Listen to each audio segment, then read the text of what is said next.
Morning everyone, my self Rishi and हम इस video में डिस्कस करेंगे कि हम एक कंसिस्टेंट कैसे रह सकते हैं। क्योंकि अगर हम कोई भी एग्ज़ाम आप ले तो हम एक साल की हम प्रिपरेशन करेंगे, तो एक साल की प्रिपरेशन में ऑफकोर्स चांसेस हाई रहते हैं कि हम कंसिस्टेंट नहीं रहेंगे और हम टाइम वेस्ट हम कर देंगे। मैं अगर आपको खुद बताऊं तो मेरा खुद कंसिस्टेंट में नहीं था 11th-12th में। फिर मैं ड्रॉप ईयर में जब अपनी टेक्निक मैंने ये चेंज की थी अपनी, तो उससे मैं कंसिस्टेंट हो चुका था।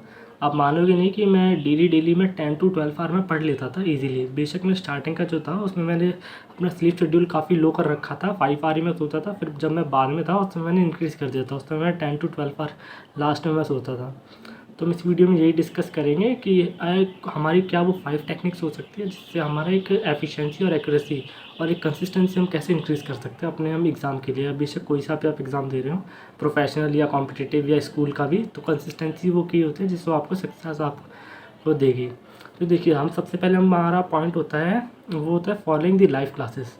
देखिए, अगर आप कोई भी आप एग्ज़ाम को टारगेट कर रहे हैं, तो अगर आप सेल्फ स्टडी भी कर रहे हैं या आपने कोचिंग लिया ऑनलाइन या ऑफलाइन, आपको एक टारगेट, आपको एक समय बना लेना है कि आपको उसी समय पर आपको टास्क कर लेना है। जैसे कि मेरी क्लास होती थी, मेरी 4 to 6 होती थी मेरी क्लास। जब मैं 11th-12th में था, हमारी 2 क्लास लगती थी, या 4 to 6 या 4 to 7। तो मेरा डेली का टारगेट था, मैं स्कूल से डेली आता था, मेरी 2 बजे छुट्टी होती थी, तो मैं आते ही बिना खाना खाए मैं क्लास पहले लेता था। तो मेरा वो था कि जब मेरा 4 o'clock में स्टार्ट हो जाता था ना, तो मैं क्लास के लिए बैठ जाता था। आप बेशक उस समय मुझे कोई भी काम मुझे देते थे मेरे घर वाले, तो मैं उसको काम नहीं करता था, मैं पहले अपनी क्लास लेता था। तो आप भी ये कर सकते हैं, आप कोई सा भी एक आपने प्रेफर के लिए टाइम रख लो। वरना अगर आप ऑफलाइन कोचिंग ले रहे हो तो ऑफलाइन भी एक टाइम होता है, तो आपको एक भी क्लास वो अपसेंट नहीं होनी। अगर आप अपसेंट हो गए तो आपका बैकलॉग हो जाता है, फिर बच्चे बोलते हैं मेरा 10-15 लेक्चर का बैकलॉग हो गया। ऑनलाइन हो रहा है तो ऑनलाइन भी सुबह 8 o'clock से हमारे स्टार्ट हो जाता है, तो आपको 8 o'clock से ही आपको स्टार्ट करना है। आपको ये नहीं सोचना कि रिकॉर्डेड वीडियो मिल जाएगी तो हम चलो थोड़ा 1 घंटे बाद देख लेंगे, नहीं। आपको 8 o'clock है तो आपको 8 o'clock से ही करना है।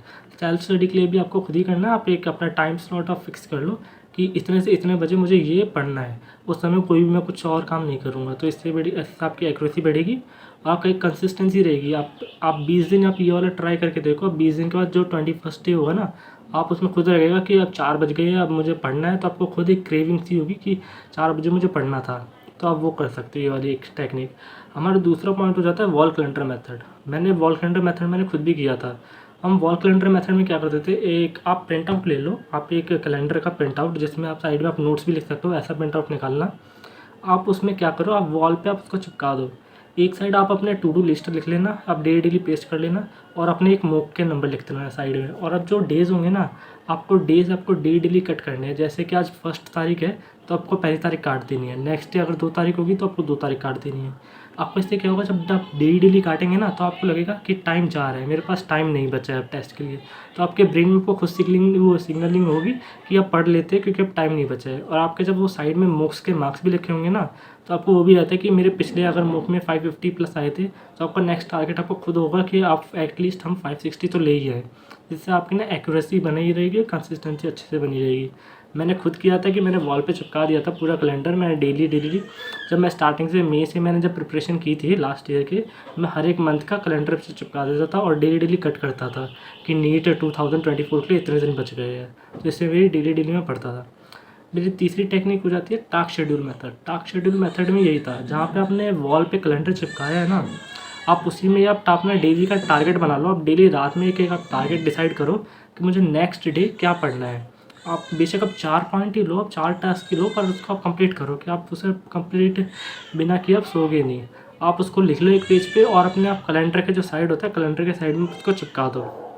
इससे क्या होगा, आप डेली आप उठोगे और आप देखोगे ना उसको, अपने कैलेंडर को या अपने वॉल को देखोगे, तो आपको ये लगेगा कि मैंने ये 4 पॉइंट लिखे थे तो मुझे कंप्लीट करना है। और आप उसको डेली काटो। मतलब जैसे कि अब मैंने लिख लिया कि मुझे बायो का फर्स्ट चैप्टर पढ़ना है, तो मैंने फर्स्ट चैप्टर जब मैंने पढ़ लिया ना, तो आप उसको काटो वहाँ पे ही। तो उसको आपको क्या लगता है कि जैसे कि हमने 1 पॉइंट हमारा हो गया कंप्लीट, 2 पॉइंट हो चुके, तो आपको खुद कॉन्फिडेंस आएगा कि हमने 3 पॉइंट कंप्लीट कर चुके हैं, अब चौथा है तो चौथा भी जल्दी से कर लेते हैं। इससे आपकी ना वो डेली की कंसिस्टेंसी बनी रहेगी कि हमने 4 तो कर लिए तो एक और कर लेते हैं। इससे आप ज़्यादा पढ़ सकते हो। ये हमारा चौथा पॉइंट हो जाता है हमारा पोमोडोरो टेक्निक। पोमोडोरो टेक्निक अगर आप बायोलॉजी में यूज़ कर रहे हैं तो बहुत बेकार है कि आप एनसीईआरटी आप सोचो कि मैं एनसीईआरटी पोमोडोरो टेक्निक यूज़ कर लेता हूँ, 30 मिनट में पूरा चैप्टर पढ़ूंगा, तो बहुत बेकार है। आप एनसीईआरटी आप अच्छे से पढ़ो। बट ये पोमोडोरो टेक्निक होती है ना, आप क्वेश्चन सॉल्विंग में आप अच्छे से आप ट्राई कर सकते हैं। जैसे कि आप फिजिक्स और केमिस्ट्री का हुआ, आप क्वेश्चन आपको सॉल्व करने हैं, तो आप ले लो कि आपको 60 मिनट्स में आपको 45 क्वेश्चन या 50 क्वेश्चन आपको अच्छे से सॉल्व करने हैं। तो आप टाइमर लगा दो पोमोडोरो टेक्निक में, और फिर वो अलार्म खुद बज जाएगा कि 60 मिनट्स बाद। तो आप ट्राई करो कि आप मैक्सिमम क्वेश्चन आप सही कर सको और मैक्सिमम अटैम्प्ट आप कर सको। तो इससे आपकी ना एक्यूरेसी और जो ब्रेन की जो थिंकिंग एबिलिटी होगी कि आप उसके कि हम प्रेशर में कैसे काम कर सकते हैं, तो बहुत ही बेनिफिशियल रहती है। मैंने भी खुद ही ट्राई किया था लास्ट में। इससे आप मानोगे नहीं, जब आप डेली आप करोगे ना, आपको जो एंड रिजल्ट आएगा तो आपको एंड रिजल्ट खुद लगेगा कि हमने तो नीट पेपर हमने 2 घंटे में ही पूरा सॉल्व कर लिया। तो क्योंकि मैंने खुद सॉल्व कर लिया था पोमोडोरो टेक्निक की हेल्प से। मैंने पोमोडोरो टेक्निक में ना यॉल पुंटर ऐप भी यूज़ की थी।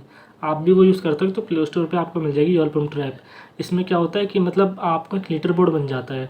सब बच्चे पढ़ रहे होते हैं, टाइमर आप स्टार्ट कर दो आप अपने फ़ोन में और टाइमर चलता रहेगा। फिर एंड में जब आप स्टॉप करोगे तो एक लीडर बोर्ड आ जाता है कि आज इस बच्चे ने इतना पढ़ा है। तो इससे आपको वो रहता है कि चलो आप जैसे कि पर्सन ए में 10 घंटे पढ़ा है, तो और आपने अभी तक 9 घंटे ही पढ़ा है, तो आपको लगेगा कि आप पर्सन ए की ज़्यादा रैंक है ना, तो आपको लगेगा कि हम 1 घंटा और पढ़ लेते हैं, हमारे उससे और ज़्यादा रैंक हो जाएगी। तो इससे आपके ना जो स्टडिंग आवर्स होंगे इफेक्टिव, आप वो बढ़ा सकते हो।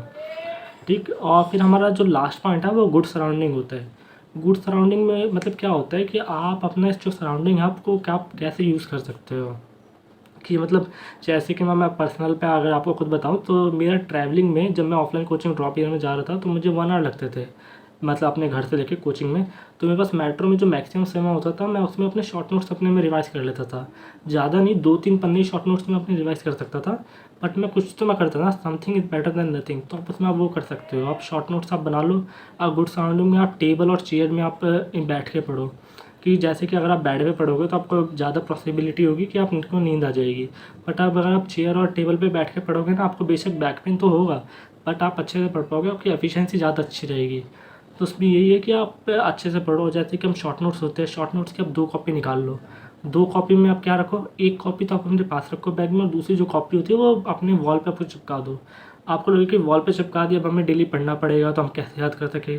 बट नहीं, आप जब आप चिपका दो ना, बेशक उसको मत देखो वॉल को, बट आप खुद देखोगे 10-15 दिन बाद कि आपको तो खुद ही याद हो चुका है। जैसे कि फॉर एग्जांपल मुझे ना क्रैप साइकिल याद नहीं होती थी, पूरे रेस्पिरेशन चैप्टर के जितने भी साइकिल्स थे मुझे याद नहीं होते थे। तो मैंने क्या किया था, अपने वॉल पे जितना भी था ग्लाइकोलाइसिस या क्रैप साइकिल, मैंने अपने वॉल पे, और एनिमल किंगडम के एग्जांपल्स मैंने वॉल पे चिपका दिए थे। मैं उसको नहीं देखता था टू बी ऑनेस्ट, बट मैंने खुद अपना नोटिस किया था कि मैं 10 से 15 दिन बाद ना मुझे वो खुद ही याद हो गई थी पूरी साइकिल। तो आप ये ट्राई कर सकते हो, मतलब एक शॉर्ट नोट्स अपने पास रख लो, एक शॉर्ट नोट्स आप वॉल पे चिपका दो। वॉल बेशक गंदी होगी बट कोई नहीं, सिलेक्शन के बाद तो आप दोबारा पेंट करवा सकते हो ना वॉल पे। तो वॉल आपका सिलेक्शन ज़्यादा इंपॉर्टेंट है।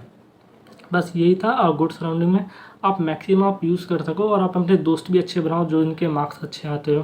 कि जैसे कि अगर आपकी जो आपके सराउंडिंग आपके दोस्त होंगे, जैसे कि आपके मेरे सब 600 के आसपास के दोस्त थे। तो हमारा क्या होता था कि जब हम नेक्स्ट टेस्ट होता था ना, तो हम तैयार होते थे कि चलो आज देखते हैं इस बार किसके ज़्यादा मार्क्स आते हैं। जैसे कि इस बार अगर मेरे 610 आए हैं तो अगली बार मेरा दोस्त ट्राई करता था कि उसके 620 आ जाए और मेरे कम आ जाए। तो इससे एक हेल्थी कॉम्पिटिशन बना रहेगा और आपके मार्क्स भी इंक्रीज़ होते रहेंगे। आप मार्क्स के लिए आप ये भी कर सकते हो कि मैं जब ये कैलेंडर मेथड था ना, कैलेंडर मेथड में मैं साइड में अपने मार्क्स भी लिखता था और उसमें टू डू लिस्ट भी चिपका देता था। तो आप ये भी आप इसमें कर सकते हो, जो आपने कैलेंडर चिपकाया था ना, आप साइड में अपने टोटल मार्क्स आप लिखते रहो। कि जैसे कि मेरे पिछले टेस्ट में 590 है, तो उससे पहले वाले में 580 है। तो आप इससे आपको ये बना रहेगा कि चलो हमारा एक कर्व होता है ना, हमारा कर्व ऊपर की तरफ जा रहा है। तो आप उससे आप अच्छे से आप वो कर सकते हो कि चलो इस बार 590 आए तो हम नेक्स्ट ईयर के लिए या आप नेक्स्ट टेस्ट के लिए हम अच्छे से पढ़ लेते हो, इस बार 600 का टारगेट रख लेते हैं। इससे आप ना अच्छे से पढ़ सकते हो। बस यही था इस वीडियो में 5 की पॉइंट्स।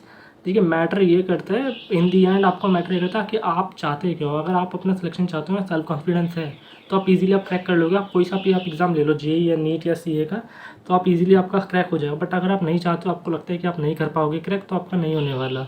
जैसे कि अगर मैं आपको एक अपना एक इंसिडेंट बताऊं कोचिंग का, तो कोचिंग में एक लड़की ने मुझे बोला था कि मैं 10 साल भी अगर पढ़ लूँ नीट तब भी मेरा क्रैक नहीं होगा। बट मैंने उसको पॉजिटिव में लिया। मैंने ये नहीं सोचा कि अगर उसने बोल दिया तो मेरा सच में क्रैक नहीं होगा। मैंने पढ़ाई की और मेरा हो चुका है क्रैक। ठीक। तो आपको किसी के भी डिमोटिवेट नहीं होना, आपको अपने खुद पे विश्वास रखना है और आपको अच्छे से पढ़ना है। बस यही है, आप कोई भी एग्ज़ाम आप क्रैक कर सकते हो। नेक्स्ट वीडियो के लिए आप मुझे कमेंट सेक्शन में कोई आइडिया दे दो अगर आपके पास है वीडियो बनाने के लिए। Till then bye and thank you. Subscribe if you like my video.